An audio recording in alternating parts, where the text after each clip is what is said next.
같이 묵상기도 드리시겠습니다.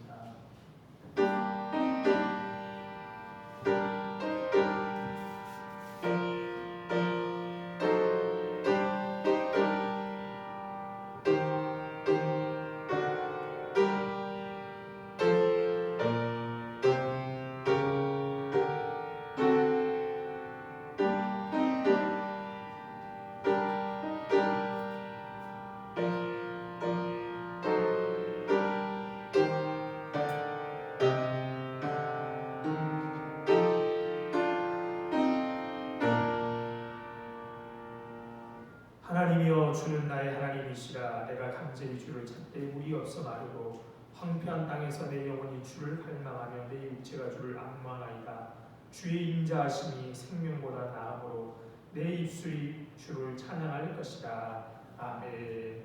생명보다 나으신 하나님의 사랑과 인자로 우리를 이끌어 주신 하나님, 그 하나님의 은혜와 사랑을 감사하여 오늘도 주님 앞에 나와 영광과 찬송과 예배를 드립니다. 부족한 우리들이지만 우리와 함께 하셔서 우리가 드리는 예배가 하나님이 기뻐 받으시는 예배가 되도록 인도하여 주옵소서. 감사하며 예수님 이름으로 기도드립니다. 아멘. 자리에 일어나셔서 찬송가 9장 찬송 부르시겠습니다.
교동은 60번, 시편 139편 교독합니다. 여호와여, 주께서 나를 살펴보셨으므로 나를 아시나이다.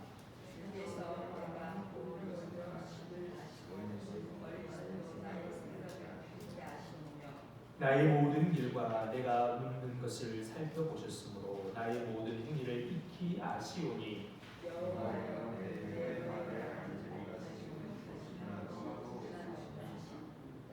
내가 주의 영을 떠나 어디로 가며 주의 앞에서 어디로 피하리이까. 내가 하늘에 올라갈지라도 거기 계시며 서울에 내 자리를 설지라도 거기 계십니다. 내가 새벽 날개를 치며 바다 끝에 가서 거주할지라도 거기서도 주의 손이 나를 인도하시며 주의 오른손이 나를 붙드시리이다.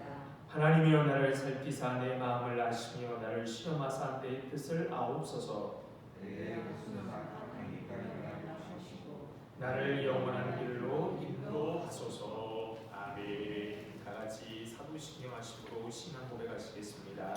전능하사 천지를 만드신 하나님 아버지를 내가 믿사오며 그 아들 우리 주 예수 그리스도를 믿사오니 이는 성령으로 잉태하사 공정녀 마리아에게 나시고 본디오 빌라도에게 고난을 받으사 십자가에 못 박혀 죽으시고 장사한 지 사흘 만에 죽은 자 가운데서 다시 살아나시며 하늘에 오르사 전능하신 하나님 우편에 앉아 계시다가 저리로서 산자와 죽은 자를 심판하러 오시리라. 성령을 믿사오며 거룩한 공예와 성도가 서로 교통하는 것과 죄를 사하여 주시는 것과 몸이 다시 사는 것과 영원히 사는 것을 믿사옵나이다. 아멘. 자리에 앉아서 찬송가 375장 찬송가 375장 찬송 부르시겠습니다.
사랑과 은혜로 우리와 함께 해주시는 하나님, 오늘도 이렇게 하나님 앞에 나오게 하시니 참 감사드립니다. 하나님께 준비된 시간이 오니 하나님께서 사용하여 주시고 하나님 영광 받아 주시옵소서. 하나님, 이렇게 앉아있는 저희이지만 하나님, 저희는 참으로 죄인입니다. 세상의 눈이 멀어 하나님을 중심으로 세워드리지 못하고 항상 비켜 세워둡니다. 이렇게 우상을 세우고 순종하지 못하는 저희를 긍휼히 여겨 주시옵소서. 휘장을 찢으신 그런 주님의 은혜를 잊지 않게 하시고 더욱 정결해지도록 우리를 인도하여 주시옵소서. 하나님 또한 기도하오니 우리가 예수님의 삶을 따라 살 수 있도록 인도하여 주시옵소서. 우리 마음에 믿음을 주셨사오니 우리 마음에 용기 또한 허락하셔서 지체 없이 남을 섬길 수 있도록 그렇게 예수님을 따라 살 수 있도록 인도하여 주시옵소서. 교회 안에 행하실 일들이 있으실 것을 우리가 아옵니다. 하나님, 우리가 하나님 앞에 그릇되게 마음을 품거나 행동하지 않게 하여 주시옵소서. 예수님의 지체로서 온전히 또 기쁘게 역할을 감당하도록 인도하여 주시옵소서. 또한 나만을 위한 신앙만큼 또 서로를 바라보는 신앙이 되게 하시고 그것으로 인해 사랑이 넘치게 하여 주시옵소서. 이제 말씀 듣습니다. 주님, 우리가 주님의 말씀을 듣는 것은 우리가 참 부족함을 알기 때문이고 또 갈구하기 때문입니다. 또 듣지 않으면 생명이 없기 때문입니다. 주님, 우리에게 말씀을 허락하여 주시옵소서. 말씀 전하실 목사님의 사역을 하나님 돌보아 주시고 하나님께서 이루실 뜻이 온전히 하나님 목사님께 있어 하나님의 뜻대로 살아갈 목사님 되게 하여 주시옵소서. 항상 감사드리며 예수님의 이름으로 기도드립니다. 아멘.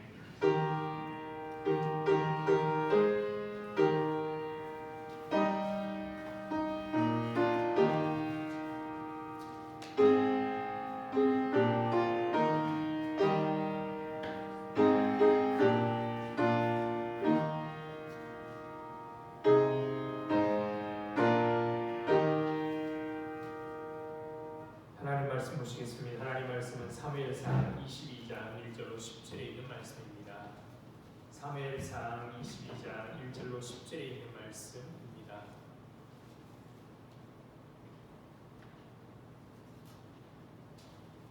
자신을 열고 제가 읽겠습니다. 그러므로 다윗이 그곳을 떠나 울람굴로 동항하며 그의 형제와 아버지의 온 집이 듣고 그리로 내려가서 그에게 이르렀고 환난당한 모든 자와 빚진 모든 자와 마음이 온통한 자가 다 그에게로 모였고 그는 그들의 우두머리가 되었는데 그와 함께한 자가 400명 가량 되었더라. 다윗이 거기서 모압 미스베로 가서 모압 왕에게 이르되 하나님이 나를 위하여 어떻게 하실지를 내가 알기까지 나의 부모가 나와서 당신들과 함께 있게 하기를 청하였나이다 하고 부모를 인도하여 모압 왕 앞에 나아갔더니 그들은 다윗이 요새 있을 동안에 모압 왕과 함께 있었더라. 선지자 갓이 다윗에게 이르되 너는 이 요새에 있지 말고 떠나 유다 땅으로 들어가라. 다윗이 떠나 헤렛 숲풀에 이르니라. 사울이 다윗과 그와 함께 있는 사람이 나타났다함을 들으니라. 그때 사울이 기브아 높은 곳에서 손에 단창을 들고 에셀 나무 아래에 앉았고 모든 신하들은 그의 곁에 섰더니 사울이 곁에 선 신하들에게 이르되 너희 베냐민 사람들아 들으라. 이새의 아들이 너희에게 각기 밭과 포도원을 주며 너희를 천부장 백부장 삼겠느냐. 너희가 다 공모하여 나를 대적하며 내 아들이 이새 아들과 맹약하였으되 내게 고발하는 자가 하나도 없고 나를 위하여 슬퍼하거나 내 아들이 내 신하를 선동하여 오늘이라도 매복하였다가 나를 치료하는 것을 내게 알리는 자가 하나도 없도다 하니 그때 본 사람 도액이 사울의 신하 중에 섰더니 대답하여 이르되 이새의 아들이 노베와서 아이두의 아들 아히멜렉에게 이른 것을 내가 보았는데 아히멜렉이 그를 위하여 여호와께 묻고 그에게 음식도 주고 블레셋 사람 골리앗의 칼도 주더이다. 아멘. 하나님이 주시는 기쁨과 평강이 우리 가운데 넘쳐나기를 바랍니다. 새해가 시작된 지 한 주가 지났습니다. 어떻게 새해라고 좀 다르던가요? 새해라는 것은 해로움은 그저 오는 것이 아닙니다. 낡은 것이 달아 빠진 것과의 결별하는 일로부터 시작합니다. 베드로 사도는 이 땅에 나그네로 살아가는 우리 성도들에게 버려야 할 것을 단호하게 버리라고 이렇게 말합니다. 그러므로 모든 악독과 모든 기만과 외식과 시기와 모든 비방하는 말을 버리고 여기 언급된 우리가 버려야 할 것들은 사람을 대하는 우리의 태도입니다. 두 가지 태도가 두드러집니다. 하나는 자기를 돋보이게 하거나 자기 이익을 확보하는 욕구이고요. 다른 하나는 다른 이들을 깎아내리거나 수단으로 이용하려는 태도입니다. 이 둘은 사실 인간의 죄성이라는 한 뿌리에서 나옵니다. 다른 것 같은데 하나이죠. 이런 악독에서 벗어나는 길은 자기를 모든 세상의 중심에 세우지 않으려는 겸허한 자기 부정입니다. 그럴 때 비로소 우리는 이웃의 아픔을 이해하고 함부로 대하지 않게 됩니다. 그러나 이 일은 쉽지 않습니다. 자기를 모든 세상의 중심에 세우려는 본능이 우리에게 다 있기 때문입니다. 그런데 고난을 겪으면서 그런 마음을 조금씩 내려놓게 됩니다. 다윗은 평생 하나님에 대한 사랑과 신뢰 속에서 안전한 사람으로 기억됩니다. 그리고 다윗 자신도 어떻게 고백합니까? 여호와는 나의 목자시니 내가 부족함이 없으리라. 그가 나를 푸른 초장에 쉴만한 물가로 인도하시는구나라고 고백하였습니다. 그러나 그의 삶의 현실은 결코 평탄치만은 않았습니다. 오히려 고난으로 점철된 여정이었습니다. 하나님 말씀을 불순종하는 사울왕을 버리신 하나님께서는 선지자 사무엘을 통하여 다윗에게 기름을 붓습니다. 기름을 붓자마자 이스라엘 왕이 된 것은 아니지요. 그런 그가 이스라엘을 침략한 블레셋 골리앗을 죽이고 이스라엘을 구함으로 이스라엘 역사 전면에 등장합니다.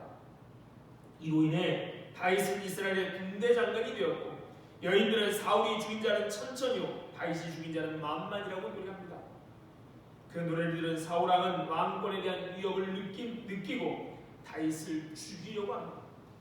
그래서 다윗의 고난이 시작됩니다. 아들이 반대하고 딸이 다윗을 도와도 사울은 끝내 다윗을 죽이려 하죠. 그래서 사울을 피해 사무엘 선지자가 있는 라마 나윗으로 도망가지만 거기까지 다윗을 죽이려고 사울왕이 쫓아옵니다. 그래서 피할 수밖에 없었죠.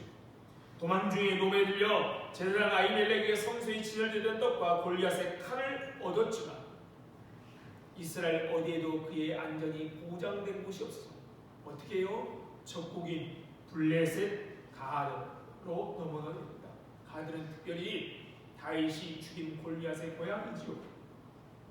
그러나 아기스의 신하들이 다윗의 정체를 알아보는 바람에 다윗은 오히려 절체절명의 위기에 처하게 됩니다. 아기스 왕 한 마리의 죽임을 당할 수 있는 그런 위기를 맞게 되죠. 그런데 그것을 어떻게 합니까? 미친 사람 행세라여 간신히 위기를 넘기고 다시 도망하여 유다 땅으로 돌아오게 됩니다. 그렇죠? 사울 왕이 다스리는 유다 땅에 안전한 곳이 없어서 심지어는 선지자 사무엘이 있는 라마 나요까지 잡으러 온 사울을 피해 결국은 도망갈 곳이 외국이라 해서 블레셋으로 갔었는데요. 거기도 안전하지 않으니까 결국 다시 유다 땅으로 돌아옵니다. 그 유다 땅으로 돌아온 그 이야기가 오늘 본문입니다.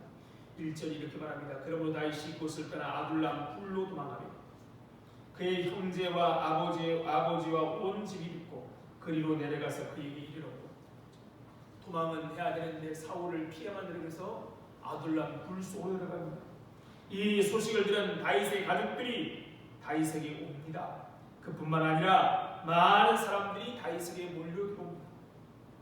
2절입니다. 환난당한 모든 자와 빚진 모든 자와 마음이 원통한 자가 다 그에게로 모였고 그는 그들의 우두머리가 됐는데 그와 함께한 자가 400명 가량이었다.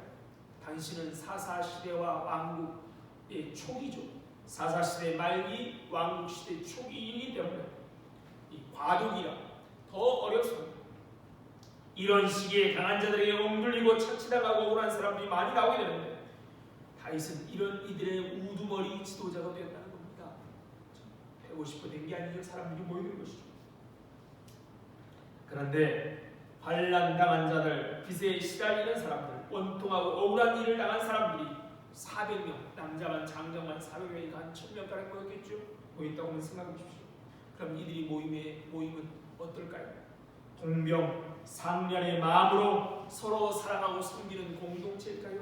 아닙니다. 절망과 원한과 증오와 분노와 자포자기와 무기력함이 가득하고 사람들은 아무 희망이 없게 어때요?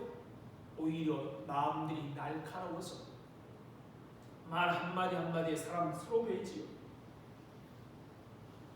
다윗 자신도 사울을 피해 동굴 속에 살고 있는데 그런 사람들, 마음에 상처 있는 사람들이 모여들었으니까 탄식하고 아우성치고 서로 다투는 모습을 볼 때 다윗은 어떤 생각이 들었을까요? 어떤 마음이 들었을까요? 아마 그 마음이 들었을 것 같습니다. 한편으로는 자신의 비참한 상황이 더욱 비참하게 만드는 사람들 때문에 무거움과 막막함이 가득. 참 어려울 때 힘이 될 만한 사람들, 도움이 될 만한 사람들이 아니라 자기 앞가림도 못하는 사람들이 모여드니까 오히려 막막하고 또 사람들 때문에 부담감도 생겼을 것입니다. 하지만 동시에 그들의 원망과 아우성과 한탄을 보면서 그들에 대한 깊은 안타까운 마음이 들었고 그런 마음이 그를 강하게도 하였을 것입니다. 나 혼자가 이 사람들을 돌봐야 되는 마음에 아마 마음을 강하게 하게 됐을 것입니다. 성경엔 다윗이 사울을 피해서 숨은 굴이 두 곳이 나옵니다. 하나는 오늘 본문에 나오는 아둘람이고요. 다른 하나는 사무엘상 24장에 나오는 엔게디 광야의 굴입니다. 다윗이 굴에 있을 때 지은 시가 두 편 나오는데 그 중에 하나가 시편 142편. 거기에 보면 그의 곤고한 마음을 잘 알 수 있습니다. 시편 142편에 이렇게 시인은 다윗은 이렇게 고백합니다. 내가 소리내어 여호와께 부르짖으며 소리내어 여호와께 간구하는도다. 내가 내 원통함을 그의 앞에 토로하며 내 우환을 그의 앞에 진술하는도다. 내 영이 내 속에 상할 때도 주께서 내 길을 아셨나이다. 내가 가는 길에 그들이 나를 잡으려고 올무를 숨겼나이다. 오른쪽을 살펴보소서. 나를 아는 이도 없고 나의 피난처도 없고 내 영혼을 돌보는 이도 없나이다. 여호와여 내가 주께 부르짖어 말하기를 주는 나의 피난처요 살아있는 사람들의 땅에서 나의 분깃이라 하였나이다. 나의 부르짖음을 들으소서. 나는 시인이 비천하나이다. 나를 비방하는 자들에게서 나를 건지소서. 그들은 나보다 강하니이다. 내 영혼을 옥에서 이끌어내사 주의 이름을 감사하게 해서 주께서 나에게 갚아주시리니 의인들이 나를 돕니다. 다윗은 무엇보다도 자신의 억울한 사정으로 인해 불 속에서 그 사람들의 모습을 보면서 한탄만 한 것이 아니라 하나님 앞에 소리내어 부르짖고 자신의 억울함과 원통함을 하나님 앞에 토로하고 있습니다. 그는 아무 도움도 발견하지 못한 광에 의지할 것 없는 자신에게 몰려든 이 사람들을 보면서 하나님께 부르짖으며 나아갔습니다. 답답했던 것이죠. 그래서 하나님께 토로하고 부르짖습니다. 그리고 거기에 멈추지 않고요. 자신이 무력하고 비천하게 생각하는 그 생각의 감옥에서 자기를 끌어내달라고 하나님께 기도하고 있습니다. 다윗은 몰려든 이 무리를 보면서 자신의 개인적인 고민만 할 수 없었습니다. 지금까지 내가 어떻게 살아남을까라고 고민했다면 지금은 사람들이 자기 주변에 모여드니까 자기만을 생각할 수 없게 된 것이죠. 자신의 의지와 상관없이 몰려든 사람들을 보면서 하나님이 자기를 이끄시고 있는 것을 느끼는 것 같아요. 왜 하나님이 이런 사람들을 내게 보내셨을까? 하나님의 뜻이 있어서 나에게 이런 사람들을 보내주셨을 것이다 라고 아마 느꼈을 것입니다. 그래서 주께서 갚아주실 것이니 의인들이 자기를 두를 것이다 라고 고백합니다. 의인들이 자기를 두를 것이다. 하나님이 뜻이 있기 때문에 사람들이 내게 모였으니까 하나님은 내 주위에 의인들을 둘러줄 것이다 라고 고백하는 것이죠. 그리고 찾아 몰려든 불쌍한 사람들이 자신들과 함께 새 역사를 개척할 동역자가 될 것이라는 생각까지 이루어집니다. 하나님이 사람을 보내주셨다. 하나님의 뜻이 있다. 그러니까 하나님 내 주위에 의인을 두르실 것이다. 그런데 가만히 보니까 여기 불쌍한 사람들, 환난당하고 빚지고 원통한 사람들이 나의 동역자가 되어서 하나님의 일을 함께 하게 하실 것이라는 생각이 있는 것이죠. 성경을 계속 읽어보면 이 아둘람에 모였던 사람들이 나중에 소위 다윗의 사람들이 됩니다. 이들은 다윗 생애 내내 하나가 되어 움직이는 충성스러운 부하가 됩니다. 역대상 12장에 보면 다윗의 용사들이 나옵니다. 거기에 보면 이런 말을 역대기는 기록하고 있습니다. 다윗이 기스의 아들 사울로 말미암아 시글락에 숨어 있을 때 그에게 와서 싸움을 본 용사 중에 든 자가 있었습니다. 갓 사람 중에서 광야에 있는 요새에 이르러 다윗에게 돌아온 자가 있었습니다. 하나님이 보낸 억울하고 원통하고 환난당한 자, 어쩌면 혹같이 보이는 사람들인데 그들이 하나님이 의인으로 삼으셔서 다윗을 두르게, 다윗을 돕도록 하신다는 겁니다. 우리가 룻기라는 성경 아시죠? 거기에 무슨 이 나오미가 남편도 잃고 자식들이 다 잃은 다음에 남아있는 자부에 모압 땅에서 얻은 자부죠. 그런데 하나님이 베들레헴 고향에 양식 주라는 소식을 듣고 베들레헴으로 돌아가는 겁니다. 그런데 혹같이 생각되지요. 자기 한 입에 푹신하기도 어려웁니다. 그런데 혹처럼 생각한 그 룻이 나오미에게 하나님이 그를 돕는 퍼즐의 한 조각, 나중에는 아들, 손주를 낳아주는 그런 귀한 자부가 된 겁니다.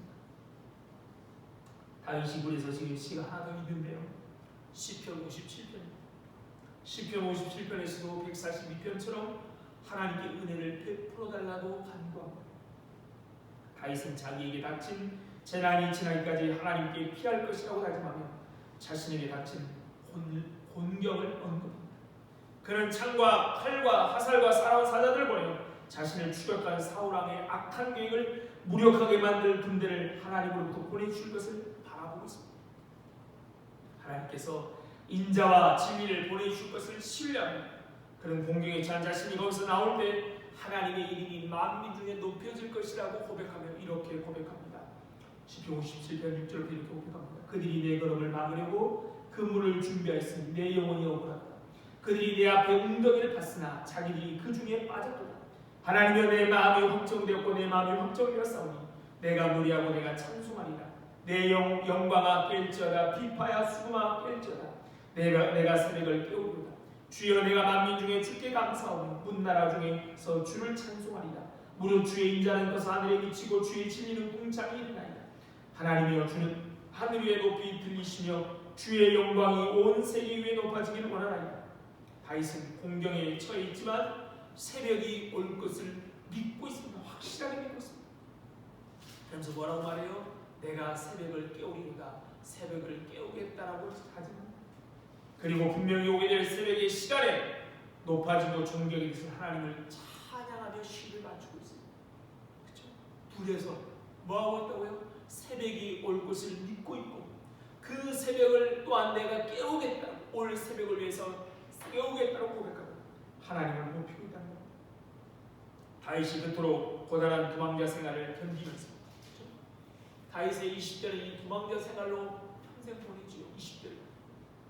그런데 이 고단한 도망자 생활을 견디면서 복수심이나 적개심에 지배당하지 않을 수 있었던 것은 이처럼 하나님과 늘 동행하면서 하나님의 사랑과 인도하심을 믿었고 또 사울의 광기를 진정시키고 어둠을 몰아내고 새벽을 열어주실 하나님을 믿었기 때문에 동행하는 하나님을 믿었고 어둠을 물리쳐 주시고 새벽이 오게 하시는 하나님을 믿었기 때문에 바로 이러한 하나님이 함께 하시기에 400명의 억울하고 엉뚱한 사람들이 자신을 감싸줄 의인으로 보았던 겁니다. 비록 사울에게 쫓기고 있지만 400명의 통역자를 가지게 된 다윗은 얼마나 큰 힘이 되었겠습니까? 그들 보기에는 환난당하고 빚지고 억울한 자, 그렇죠? 혹 같은 자들인데 하나님의 은혜의 눈으로 보는 순간 400명은 자기의 통역자 함께할 사람으로 보이는 것입니다. 그때 그는 어떻게 합니까? 3절 4절입니다. 다윗이 거기서 모압 미스베로 가서 모압 왕에게 이르되 하나님이 나를 위하여 어떻게 하실지를 내게 알기까지 나의 부모가 나와서 당신들과 함께 있게 하기를 청하나이다 하고 부모를 인도하여 모압 왕 앞에 나아갔더니 그들은 다윗이 요새에 있을 동안에 모압 왕과 함께 있었다. 앞에서 얘기했던 룻은 바로 이 다윗의 증조부가 보아스고요. 증조부가 룻입니다. 그러므로 모압 왕의 요새는 다윗에게 사울의 손을 피하기 피하기에 가장 안전하고 최적의 장소입니다. 광야 생활을 견디기 힘든 이들 그리고 연로한 다윗의 부모와 가족들이 두려움 없이 안전한 환경인 것입니다. 그래서 그것으로 다윗은 가족과 400명을 데리고 간 것입니다. 그런데 얼마 있지 않아 하나님은 선지자 갓을 통하여 다윗에게 이렇게 말씀하십니다. 이 요새에 있지 말고 떠나 유다 땅으로 들어가. 오랜 도피 생활 끝에 모처럼 안식을 누리는 것이 어찌 부도덕하고 나쁜 일이겠습니까? 그러나 하나님은 그런 다윗에게 자신의 목숨을 노리는 사울이 있는 곳으로 다시 들어가라라고 말씀합니다. 이렇게 하나님이 다시 고난 가운데로 나아가는 모습이 성경 여러 곳에 나옵니다. 여러 사람이 하나님은 고난의 길로 인도합니다. 마가복음은 예수님께서 광야에 시험 받으러 가시는 장면을 다른 복음서보다 더 직설적으로 표현합니다. 마가복음 6장 12절에 이렇게 말합니다. 성령이 곧 예수를 광야로 몰아내십니다. 성령이 어떻게 했다고요? 예수를 광야로 몰아내셨습니다. 억지로 가게 하셨던 것이죠. 광야에 어떤 일이 있습니까? 사탄의 시험이 있습니다. 하나님은 예수님을 광야로 몰아내시고 계십니다. 그렇죠? 그런데 예수님은 기꺼이 순종합니다. 빌보스는 이런 예수님의 순종을 이렇게 말합니다. 그는 근본 하나님의 본체시나 하나님과 동등됨을 취할 것으로 여기지 아니하시고 오히려 자기를 비워 종의 형체를 갖사 사람과 같이 되셨고 사람의 모양으로 돌아서 자기를 낮추시고 죽기까지 복종하셨으니 곧 십자가에 죽으십니다. 예수님은 죽기까지 복종하셨습니다. 그러니 광야 가는 길 복종하지 않겠습니까? 어떻게 이런 순종이 가능합니까? 그것은 아마 사람을 사랑하시는 하나님 아버지의 마음을 보았기 때문인 것이죠. 하나님은 다윗에게 요새를 떠나 다시 유다 땅으로 돌아가라고 하십니다. 하나님은 다윗에게 마치 이처럼 말씀하시는 것 같습니다. 다윗아, 이곳은 내가 있을 곳이 아니다. 모압 땅은 내가 있을 곳이 아니다. 이곳은 내 마음이 머무는 곳이 아니다. 내 마음은 혼돈과 어둠 속에 새날을 갈급하는 새벽을 갈급하는 목마른 사람들의 외침 속에 있다. 죽음이 있는 곳, 도망다니며 폭력과 불의에 희생되어 부르짖는 나의 백성이 있는 곳, 나는 그들 속에서 내가 나를 만나기를 원한다. 그들 속에서 내가 나의 마음을 배우기를 원한다 라고 말합니다.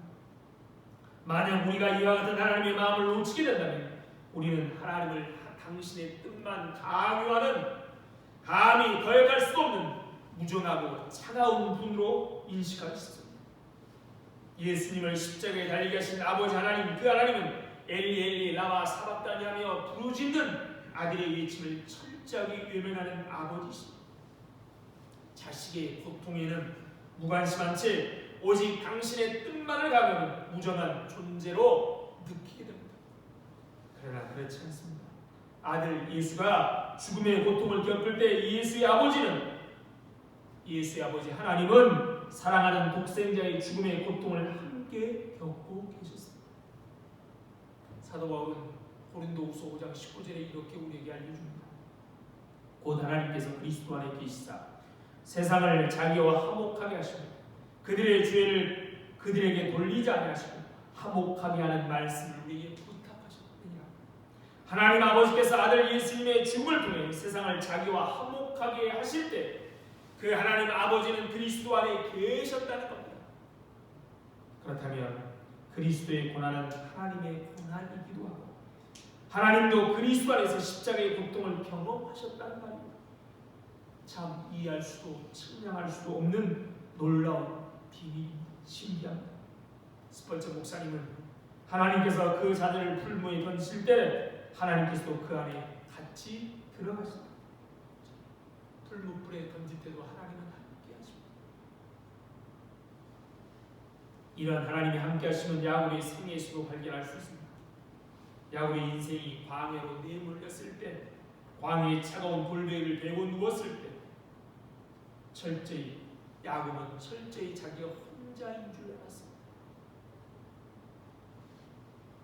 자기 인생에 적어도 이곳만큼 돌베개를 베고 자는 이곳만큼은 하나님이 자기와 함께 계시지 않는다라고 생각했습니다. 꿈속에서 하나님이 나타나 말씀하시죠. 내가 너와 함께 있어 내가 어디로 가든지 너를 지키며 너를 이끌어 이 땅으로 돌아오게 할지라. 내가 너에게 허락한 것을 다 이루까지 너를 떠나지 아니하리라. 꿈에 깬 야곱이 뭐라고 말합니까? 여호와께서 과연 여기 계시기를 내가 알지 못해. 야곱은 혼자라고 생각했던 것이죠. 이렇게 하나님의 임재를 깨닫고 난 후에 야곱은 루스라는 그곳 지명을 베델로 바꿉니다. 베델 즉 하나님의 집, 베트가 집이거든요. 하나님의 집. 하나님이 계시는 하나님의 집은 예배와 찬양이 넘치고 사람들의 헌신과 예물과 기쁨과 감사와 이 넘치는 아름다운 곳입니다. 여기에 인간의 실패, 좌절, 고난이 있는 곳은 하나님이 계시지 않는다라고 생각합니다. 그러나 야곱의 생애에서 하나님이 계시고 베델은 찬송과 예배가 가득한 곳이 아니라 야곱 생애에 가장 어둡고 고독했던 이곳 광야 그리고 지금이었던 것입니다. 하나님은 지금 이곳에 함께 계십니다. 다윗은 골리앗의 머리를 베었을 때가 아니라 자신의 좌절과 상실 고통 속에서 하나님의 모습을 더 깊이 발견해 가는 겁니다. 하나님은 안 계신 곳 없이 다 계시거든요. 찬양이 넘친 곳에도 계시고 좌절과 절망, 고난이 있는 아둘람 같은 데도 계십니다. 그런데 하나님의 은혜를 언제 우리가 깨닫느냐? 바로 그런 곳이에요. 고난, 곤고, 어려울 때 그가 시편 34편에 고백하는 것처럼 공고한 자가 부르실 때 구원하신 하나님, 마음이 상한 자를 가까이 하신 하나님, 의인의 부르심에 귀를 기울이신 하나님, 통회하고 겸손한 자를 구원하시고 고난 당하는 이를 건지시는 하나님을 깨닫게 되는 것이죠. 더 깨닫게 됩니다. 유다로 돌아가라는 하나님의 명령은 고난 당하는 당신의 백성과 함께 하시는 하나님의 마음으로 촉추는 것입니다. 하나님의 명령에 대한 다윗의 반응입니다. 5절 하반절이 뭐라고 말합니까? 다윗이 떠나 헤레 숲에 이릅니다. 하나님의 말씀이 있자 다윗은 모압 땅을 떠나 사울 왕의 압제가 기다리는 곳으로 돌아갑니다. 하나님의 명령에 순종하여 하나님의 응답으로 그가 다시 유다 땅으로 돌아왔을 때 무엇이 기다리고 있었습니까? 영광스러운 승리가 아니었습니다. 사울의 목자장 에돔 사람 도에게 밀고로 사울은 제장 아히멜렉과 노베에 있던 제장 85명을 다 죽입니다. 심지어 어린아이까지 가축까지 죽이는 피맨나는 상륙을 저집니다. 그 아비 규환 속에서 다윗은 고난당하는 당신의 백성과 함께 하신 하나님의 마음을 보았을 것입니다. 아니 그래도 좀 쉴만한데요 하나님, 이거 좀 괜찮은데요, 이만하면 살만한데요, 뭐 앞당에서 그러지 않을까?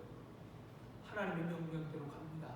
하나님의 명령대로 가면 승리와 왕관이 준비된 곳이 아니에요.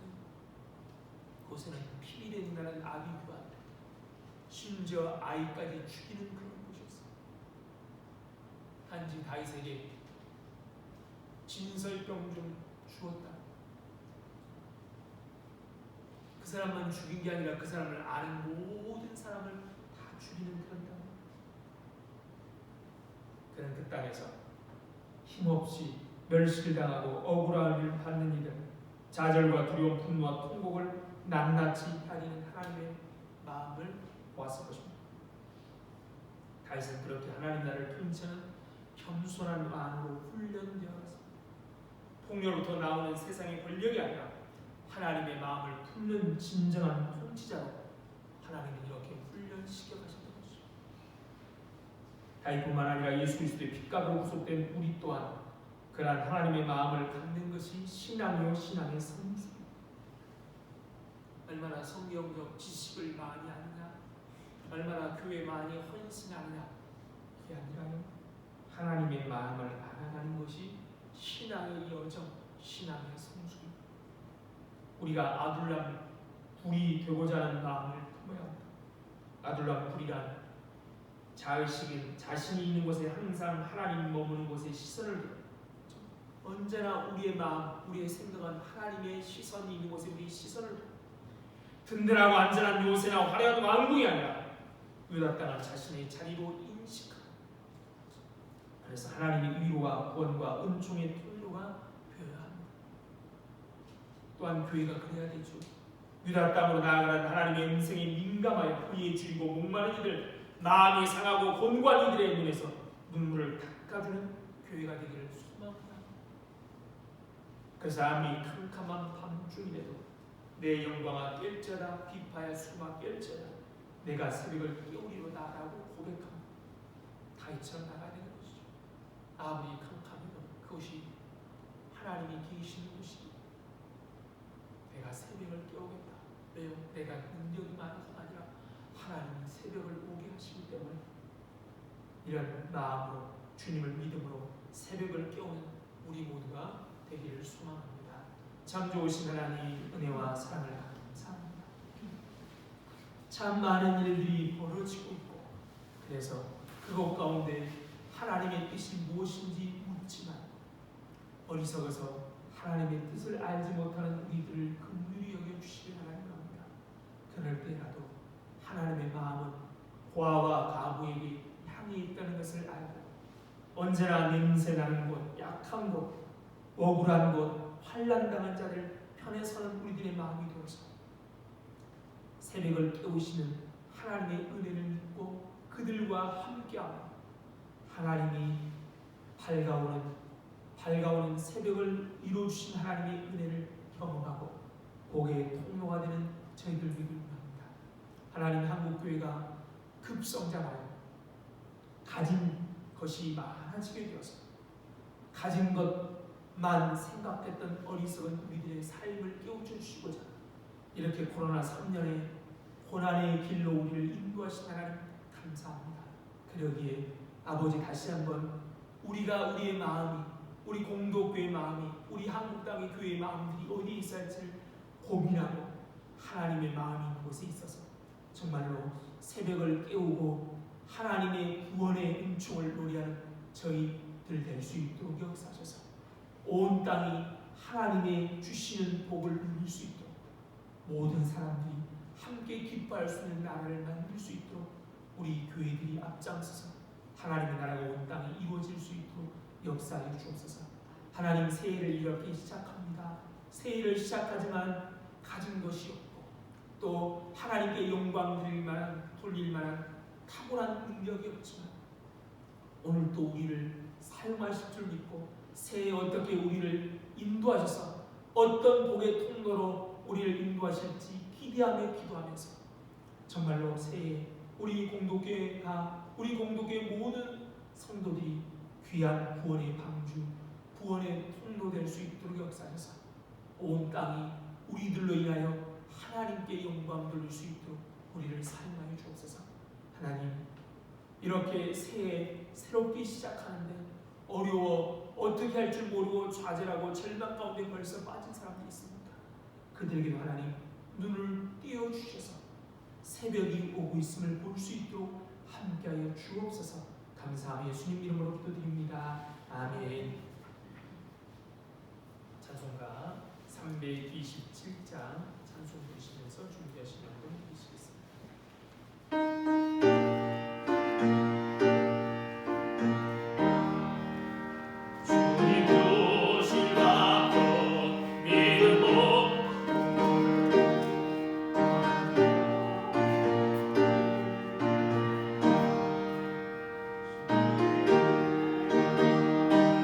모두 지죠 불나는 생각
참 좋으신 하나님 감사합니다. 이렇게 한 해를 시작할 수 있는 힘을 주시고 또 하나님을 바라보며 나아갈 수 있는 믿음을 주신 하나님, 우리의 약한 가운데도 함께 하신 하나님의 은혜를 알고 오늘도 주님 앞에 귀한 물질을 드립니다. 이 물질과 함께 우리들을 받아주셔서 하늘의 귀하고 아름다운 일에만 사용하여 주옵소서. 물질이 없어서 건강 때문에 열정이 없어서 무엇보다도 믿음이 없어서 하나님의 영광을 가리지 않도록 하나님께서 미리미리 넉넉하게 채우셔서 하나님께 영광을 돌리며 나아갈 수 있도록 꼭 주옵소서. 하나님 춥습니다. 이 추운 겨울에 하나님의 사랑이 우리의 마음을 녹이듯이 이 온 세상을 하나님의 사랑으로 녹여주셔서 사람들이 웃으며 기쁘게 살 수 있도록 인도하여 주옵소서. 감사하며 예수님 이름으로 기도드립니다. 아멘.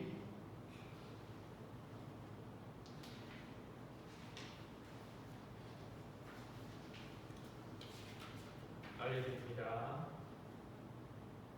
다음 주에는 공동의회가 있습니다. 개국 영수증이 필요하신 분들은 신청해 주시기 바랍니다. 자리에 일어나서 인사하시겠습니다. 반갑습니다. 사랑합니다. 사랑합니다. 축복합니다. 축복합니다. 행복하십시오. 행복하십시오.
지금은 생명 되신 우리 주 예수 그리스도의 은혜와 하나님 아버지의 다음 없으신 사랑과 성령님의 교통하심이 오늘도 환난당한 자, 빚진 자, 억울한 자와 함께 하신 하나님의 마음을 알고 그들과 함께 하나님의 나라를 이루어가기를 소망하는 이 자리에 모인 모든 성도들 위해 그들의 가정과 하는 일 위해 그리고 우리 공동교회 위해 이렇게 오늘도록 함께 있을지어다. 아멘.